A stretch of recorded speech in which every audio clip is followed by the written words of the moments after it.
How to manage who can see your profile on Truecaller. Hello guys, in today's video I'm gonna show you how to manage who can see your profile on Truecaller. First, open Truecaller, click on it, click on your profile here, and then click the settings, and now scroll all the way down until you find privacy center.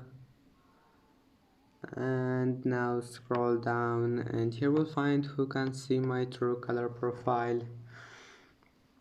and then click this one. Here you can manage it. Click this one or the first one. And that's it for today's video. If you like this video, please don't forget to like and don't forget to subscribe, and thank you for watching this video until the end, and see you in the next video.